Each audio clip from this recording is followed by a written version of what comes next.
Hi everyone, I'm Cassie. Just before we start, a quick note about today's video. I've written this story myself and it's designed for intermediate to advanced English learners, or anyone who wants to get more comfortable with natural English through storytelling. So don't worry if you don't understand every single word straight away. Just listen, follow the meaning, and let it come to you as the story unfolds. I'll naturally explain a few words and expressions along the way, without stopping the flow too much, so it still feels like a real story, not a lesson. All right, let's begin. Noah pressed his forehead against the car window and watched the world slowly change outside. The city had already disappeared behind them, replaced by empty roads, open fields, and a heavy grey sky that seemed to follow them wherever they went. All right, just picture this with me for a second. When I say the city disappeared, I don't mean it literally vanished. I mean it slowly fades away behind you until it feels like another life. That's what Noah is feeling here, like he's leaving everything familiar behind and entering somewhere unknown. The further they drove, the quieter everything became. Now this is important. Silence in stories like this isn't just silence. It creates tension. It makes you feel like something should be happening, but isn't. And that something missing feeling is exactly what makes you uneasy as a reader. His father kept his eyes on the road. "We'll be there soon," he said. Simple line, but notice something here. Adults always say, "We're almost there," when something big is about to happen. It's like they're trying to sound calm even when things might not be. Noah didn't reply. He just watched the endless road stretching forward. And this tells you something about him without even saying it directly. He's quiet, observant, and probably thinking too much. Some people speak when they're nervous. Others just stay silent like Noah. They were moving to a place called Black Hollow. Now listen to that name carefully. Black Hollow. Even the sound of it feels heavy, doesn't it? Hollow means empty inside. So already the name is telling you something about the place, even before we arrive. The car began climbing a long road into the hills. It was a slow trek up, a long and slightly tiring journey that made everything feel heavier than it should be. When I say trek up, I just mean a long uphill journey. Nothing exciting, just slow movement upwards. But in stories, uphill travel often symbolizes entering something unknown or difficult. So even the road itself feels meaningful here. Outside, the wind suddenly changed. A strong gust hit the car, shaking the trees along the roadside. A gust is just a sudden burst of wind, but imagine it like the environment reacting to them arriving. Like the world itself is not completely calm about this journey. Noah kept his eyes on the sky. The clouds were not moving normally. They seemed to be veering in different directions, like the weather couldn't decide what it wanted to do.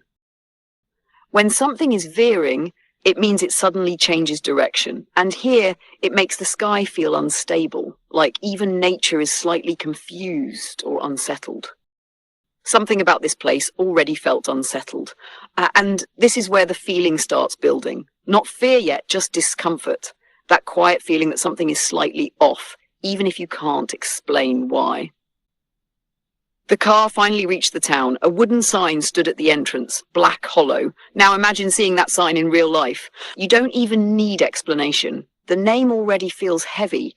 It almost sounds like the place is swallowing light. Noah read it silently. A hollow is an empty place, something deep and drained. And when you add black to it, it doesn't feel welcoming at all. And this is interesting because Noah is already analyzing the name. That tells us he's thinking deeply, maybe even overthinking things. The car rolled slowly into the town. People walked along the streets quietly, no loud voices, no music, nothing that felt lively. This is important. Notice how quiet becomes a pattern. In normal life, quiet is peaceful, but in stories like this, too much quiet starts to feel unnatural. Some stood in small huddles outside shops, speaking so quietly that Noah couldn't hear anything clearly. A huddle is just a small group standing close together, usually whispering. And again, the key thing here isn't the word, it's the behavior. People are talking, but they don't want to be heard. That always feels suspicious in stories. That alone made Noah curious. Why was everyone whispering in such a quiet place? And this is the moment curiosity starts. And once curiosity starts in a story like this, it usually leads to trouble. They stopped in front of a small house. "This is it," his father said. Noah stepped out. The air felt colder than he expected. A gust of wind passed through the street again, moving his hair slightly and making the trees shake. Here the environment keeps reacting, wind, cold, movement. It almost feels like the place is alive in a subtle way. The neighborhood was silent, too silent. And that word too is doing a lot of work here. It tells you the silence is not normal. It's excessive, and excess always feels wrong in storytelling. Behind the houses, a narrow path disappeared into trees. For a moment, Noah thought he saw something move there, but when he looked again, it was gone. This is classic suspense, the "did I see that or not" moment, and that uncertainty is what builds fear slowly. Inside the house, everything smelled like dust and old wood. Dust is that soft layer that builds up when something hasn't been touched for a long time. It usually means something has been forgotten. So here we pause on dust, because dust in stories often symbolizes time, neglect, or things left behind. It's not just dirt, it's history sitting quietly on surfaces. Boxes were everywhere, some neatly packed, others folded into each other as if they had been rushed. And when things are folded like that, it suggests urgency. Someone didn't care about order. They just wanted things done quickly. Noah helped unpack in silence. His father told him to stay nearby under his supervision. Supervision just means being watched or guided by someone responsible. And in this case, it shows control, like Noah still isn't fully independent here. Noah nodded, but his mind wasn't really there. This line is important because it shows separation between action and thought. He's physically present, but mentally elsewhere. Later that evening, he stepped outside. "I'm going for a walk," he said. A simple decision, but in stories like this, just going for a walk is usually where things start changing. "Stay close," his father replied. That warning is small, but it already tells you something might happen. Noah followed a narrow path behind the houses. The air here felt different again, colder and still, like the world was holding its breath. This is atmosphere building. The idea that even air can feel like it's waiting is what creates tension. Then he heard something, footsteps, behind him. Now this is the shift from calm to danger. He stopped. The sound stopped too. This is one of those moments where your brain starts filling in gaps, and often what you imagine is worse than what you see. He turned slowly. Nothing. Only the empty path behind him. But even when nothing is there, the feeling doesn't disappear. But he knew he hadn't imagined it. Something had been trailing after him. And that word, knew, is important. It's not guessing anymore. It's certainty. Trailing after means following someone quietly, step by step, trying not to be noticed. And that kind of following always feels more dangerous than open chasing. Noah continued walking, but slower now. His chest felt tight, not with panic, but with something worse. That quiet feeling that something is not right. This is apprehension, that in-between emotion where you expect danger but haven't seen it yet. He reached a small hill at the edge of the path. From there, he could see the entire town below him.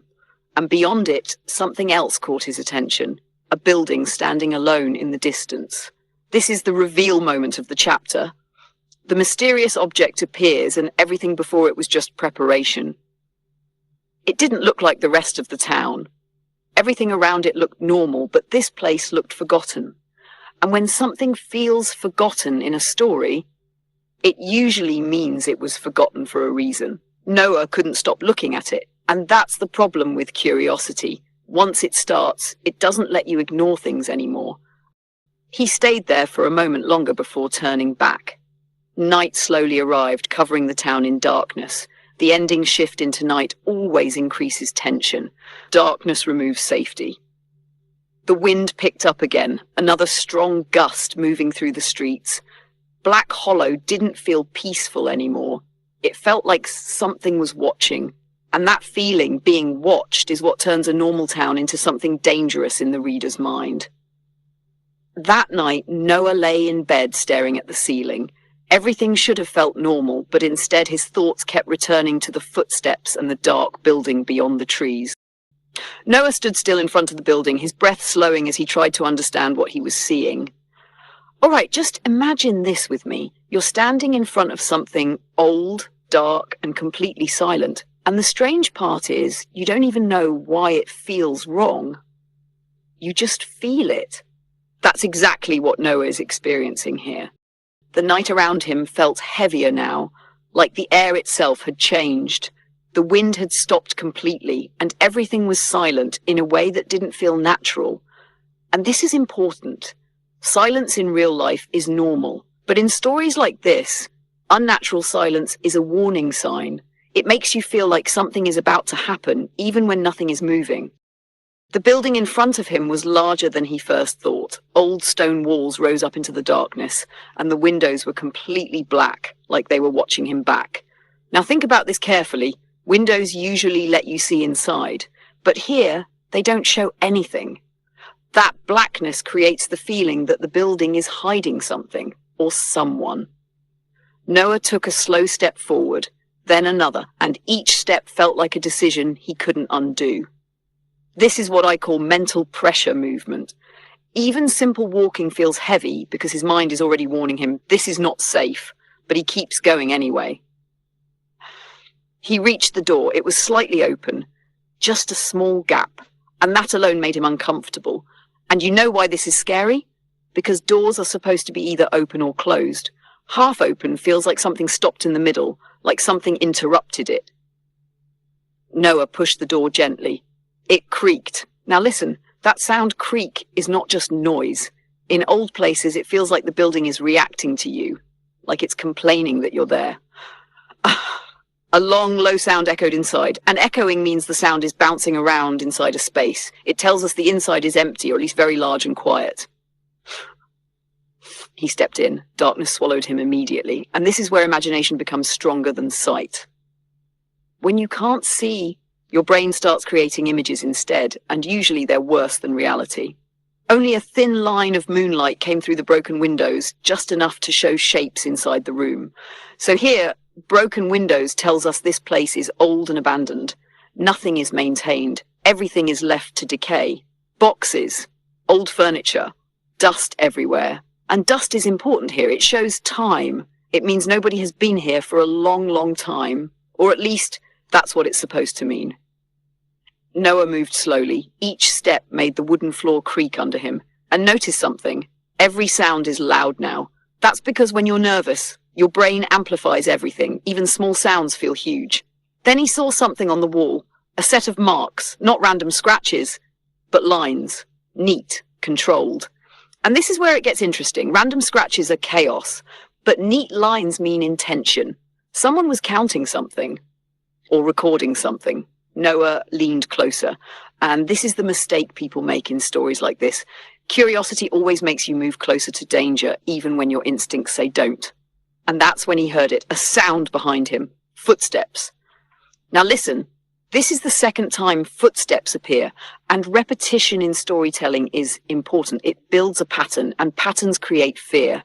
He froze instantly, and when I say froze, I don't mean fear of cold. I mean his body completely stopped reacting, like even his breathing became careful. He turned quickly. Nothing, only darkness behind him. And this is the worst part. Not seeing anything doesn't mean nothing is there. It just means you can't confirm it. But this time, he didn't feel alone. He felt observed. And that feeling is powerful, because being watched is scarier than being chased. At least with chasing, you know what is happening. Noah whispered, "Hello?" No answer. And silence here is not empty. It's active. It feels like something is refusing to respond on purpose.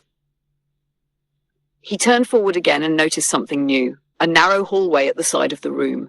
And this is classic in mystery stories. Hidden paths always appear when you're already too deep to leave safely. It wasn't visible before. It looked like it was hidden on purpose. And that detail matters, because things hidden on purpose means someone didn't want you to find them easily. Noah stepped toward the hallway. The air changed immediately. And when I say air changed, I mean the atmosphere feels different, colder, heavier, like you've entered a different space emotionally and physically. The hallway stretched long and narrow. Old paintings hung on the walls, but most were too dark to see clearly. And paintings in dark places are always creepy because your brain keeps trying to complete what it can't see. The further he walked, the more it felt like the building was closing behind him. And this is psychological tension, the feeling of being trapped even when nothing is physically blocking you. He reached a door at the end of the hallway. It was different from the others, stronger, newer. And this immediately creates a question. Why is something new inside something so old? That contrast is a clue. Noah hesitated. His hand hovered near the handle. And hesitation here is the moment between safety and danger. Once he touches it, there is no going back. But then, a sound came from inside the room. A voice, low, calm. You finally came. And this is the turning point, because now we know something important. Whatever is inside was expecting him. Noah stood frozen in the hallway, staring at the closed door at the end of the narrow passage. All right, imagine this with me. You're standing in a silent corridor. No movement, no sound. And someone has just said, "You finally came." That moment is not just scary, it completely changes how your brain works. Noah is not just curious anymore, he's inside something now. The silence after the voice felt heavier than before. It wasn't empty anymore. It felt full, like something was inside it, waiting. Now this is interesting. Silence normally means nothing is happening. But in situations like this, silence feels like pressure, like the air itself is watching you. Noah slowly stepped closer to the door. His hand hovered near the handle, but he didn't touch it yet. This is hesitation. And hesitation is powerful in storytelling because it shows conflict. Your body wants to move forward, but your mind is warning you not to. Yeah. He finally pushed the door open. It creaked loudly, and the sound traveled down the hallway like it didn't belong there. Let me explain something. Creaking sounds in old places always feel louder than they really are. That's because your brain is already on alert, so every sound feels important. Inside the room, there was almost no light. Only a small lamp in the corner flickered weakly, casting long shadows across the walls. And shadows are interesting. When you can't see clearly, your imagination starts filling in the gaps, and usually what you imagine is worse than reality. A man stood in the center of the room. He was calm, too calm. He didn't look surprised to see Noah. Now this is important. When someone is not surprised in a situation like this, it usually means they were expecting it, and that makes everything feel planned. "Close the door," the man said quietly. A calm voice in a tense moment is actually more unsettling than a loud one, because calmness suggests control, and control suggests power. Noah didn't move at first, then slowly he closed the door behind him. The click of the lock echoed in the room. And that sound, that small click, feels bigger than it should, because it signals that escape is now limited. The man stepped slightly forward into the light. He looked around 40. Dark coat, calm eyes, no panic at all. This kind of character detail is important. He doesn't look like someone confused or scared. He looks like someone who knows exactly what is happening. "You're earlier than I expected," he said. And this line is a clue, because it tells us something very important. Noah wasn't random. He was expected. Noah swallowed. "What is this place?" he asked. Simple question, but notice, his voice is probably not strong here, because in moments of fear, even simple questions sound uncertain. The man smiled slightly. "This place," he repeated. "This is where things are kept." Now that sounds simple, but it's actually very vague. And when someone gives vague answers in a serious situation, it usually means they are hiding something. Noah looked around the room again. The walls were covered in old papers. Some were maps, some were notes, others looked like records. This tells us something important. This isn't just a random room. It's organized. Someone has been collecting information for a long time. "What things?" Noah asked. The man tilted his head slightly. "Things people prefer to forget." And this is where things shift. Because now we are not talking about objects anymore. We are talking about memories, secrets, or hidden truths. Noah stepped back slightly. His mind kept going back to the footsteps outside, the feeling of being followed. And this is what fear does. Even when you're in a conversation, your mind keeps replaying earlier danger. The man walked slowly to a desk and picked up a small folder. "You found the building faster than most," he said. "That means you noticed something you weren't supposed to." This line suggests Noah didn't just arrive randomly. He followed clues without realizing it, like he was being guided. Noah frowned. "I didn't find anything. I just followed a path." The man shook his head slightly. There are no just paths in Black Hollow.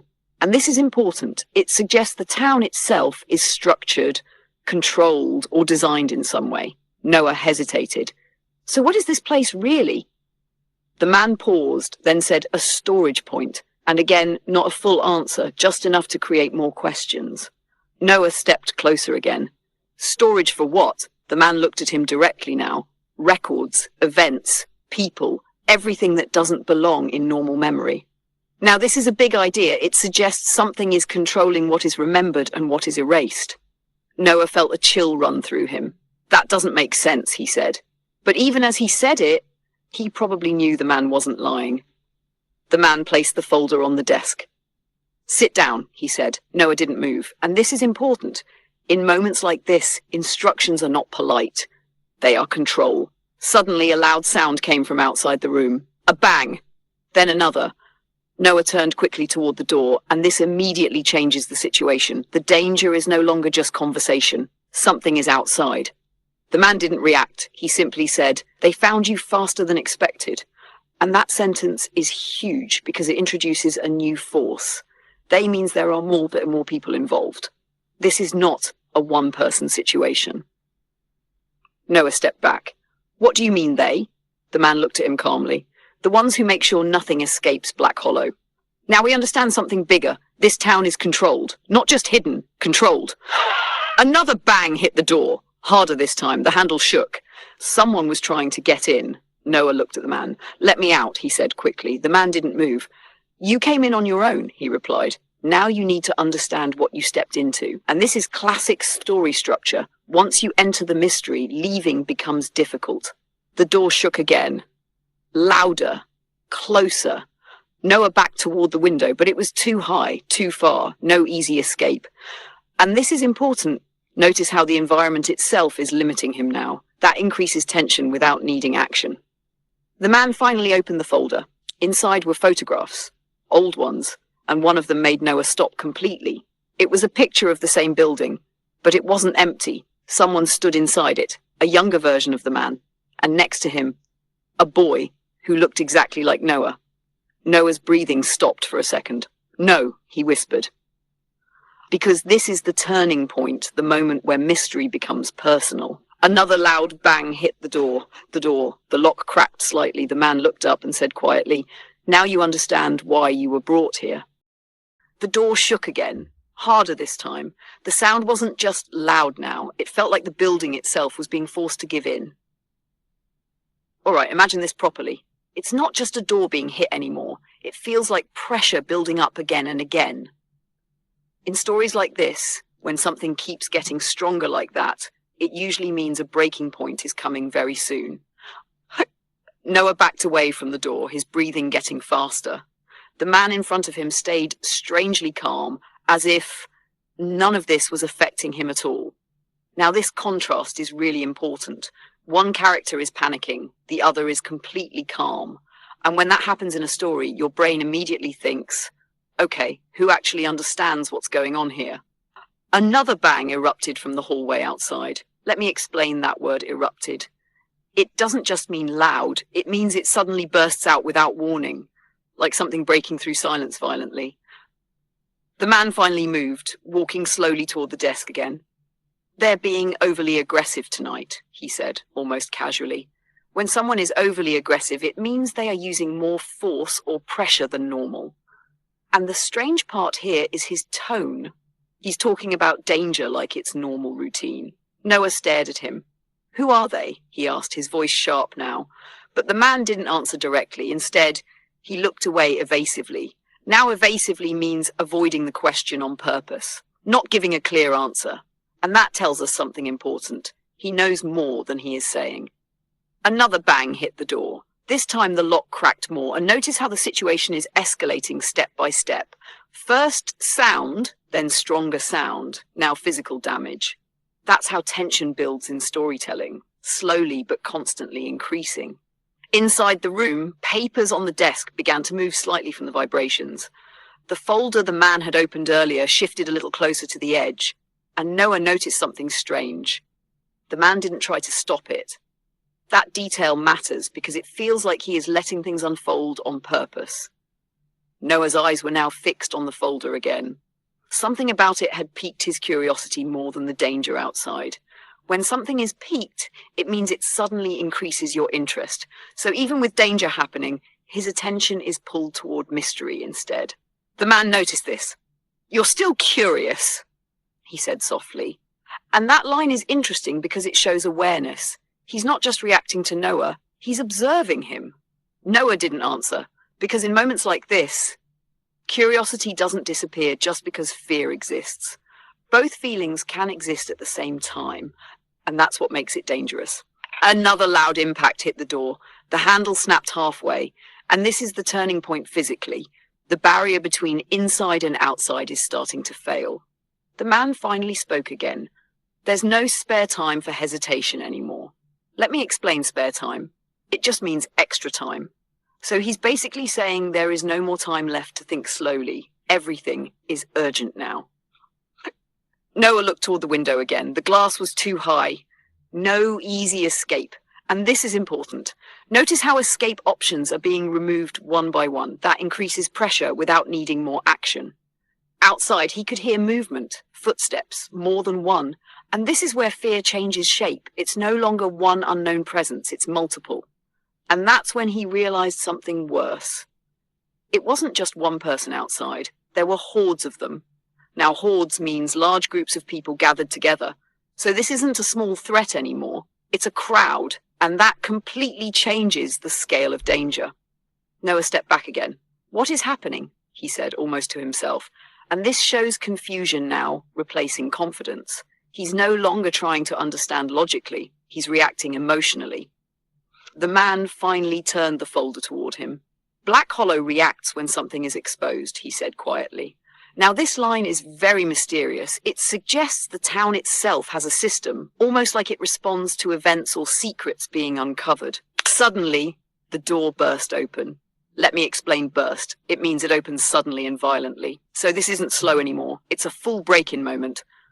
Silhouettes filled the doorway, blocking the exit completely. And silhouettes are important here. We can't see faces, only shapes. That keeps the threat unknown, which is always more frightening than clarity. "The man didn't move. They found us faster than I expected," he said again. And notice, even he is slightly surprised now. So whatever is happening is beyond even his control. Noah turned to him. "You said they like they're not human." And this is a key moment. Noah is starting to question reality itself. The man hesitated. "Some of them aren't," he replied. Now that answer is very disturbing because it doesn't fully explain anything. It only deepens the mystery. That answer made Noah's stomach drop, because now this is no longer just a mystery story. It has turned into something unknown, something he cannot logically understand anymore. The figures outside stepped slightly forward. The room felt smaller instantly, and this is psychological pressure. The space itself feels like it's shrinking because danger is getting closer. Noah could hear his own heartbeat now, louder than everything else. This is a classic storytelling effect. When fear increases, your awareness of your own body increases too. One of them raised a hand, not aggressively, just slowly. And that detail matters. Slow movements often feel more disturbing than fast ones because they feel controlled. The man whispered, "Don't move." And now Noah is fully trapped, physically and mentally. And then something unexpected happened. The folder on the desk opened itself slightly further, as if the building itself was responding. And this adds something unusual. It feels like the environment is not neutral anymore. It's active. Inside, another photograph slid out and landed in front of Noah. And this moment is important. Something is being revealed without anyone choosing it. He looked down, and what he saw made everything stop. It wasn't just a picture of him again. It was him, older, standing inside Black Hollow, and behind him, the town was completely empty. Noah stepped back slowly. No, he whispered, because now fear is no longer about danger outside, it's about identity. And the real question appears now, if this future is real, then what is Black Hollow doing to him? Noah stared at the photograph on the floor, unable to move. All right, just imagine this moment properly. You're looking at a picture of yourself, but older, in a place you've only just arrived in. That kind of thing doesn't just confuse you. It completely breaks your sense of what is real. The image felt wrong, like it didn't belong in this moment. Yet it was there, solid and real, lying between him and everything else happening in the room. Now this is important. In stories, when something feels wrong, it usually means the character is noticing a truth before they can understand it logically. A loud crack came from the door. The sound snapped Noah back into the present. And this is what fear does. It pulls you between thoughts and reality. One moment you're thinking deeply, the next moment something forces you back into survival mode. The man stepped forward quickly now, his calm finally breaking. This wasn't supposed to escalate yet, he said sharply, and notice that his control is slipping. When a calm character starts losing control, it tells us the situation is far worse than we thought. Noah looked at him. What is going on? He asked again, but this time his voice was different, less confused, more urgent. Now this shift matters. He is no longer just reacting emotionally. He is trying to take control of the situation. Another heavy impact hit the door. The lock finally gave way completely. The metal snapped with a sharp sound that echoed through the hallway. Now listen carefully. This is the point where escape becomes possible, but also more dangerous, because once a barrier breaks, everything changes at once. The silhouettes in the doorway moved forward, slowly, synchronized, not rushing, and that's what made it worse, because controlled movement feels more intentional than chaos. The man grabbed Noah's arm. Run, he said, just one word. And sometimes in stories, one word is enough to change everything. Noah didn't think. He ran. They moved out of the room into the hallway, footsteps echoing behind them. The building suddenly felt different, no longer quiet, but alive with movement and noise. Let me explain something here. When a chase begins in a silent place, every sound becomes amplified. Your brain starts tracking everything, footsteps, breathing, even the sound of your own movement. The man led him down a side corridor Noah hadn't noticed before. This way, he said quickly. And this is interesting. The man clearly knows the building better than Noah. That means this escape was not random. He has routes prepared. Behind them, the footsteps followed. Not fast, but steady. Always steady. Noah turned his head briefly. The silhouettes were still there, never running, never stopping, just following. And that consistency makes them more unsettling than if they were rushing. They reached a narrow staircase going down. The air changed immediately, colder, heavier, almost damp. Now this detail matters. Environments often change in stories when you go deeper into something unknown. Downwards usually means deeper secrets. Noah almost slipped on the steps, catching himself on the wall. Don't slow down, the man said, and that tone, it wasn't angry. It was focused. Controlled urgency. At the bottom of the stairs, there was a metal door. The man pulled it open quickly. Cold air rushed in from the other side. They stepped out into the night. The outside world felt too quiet again, like it hadn't been disturbed at all. And that contrast is important. Chaos inside, silence outside.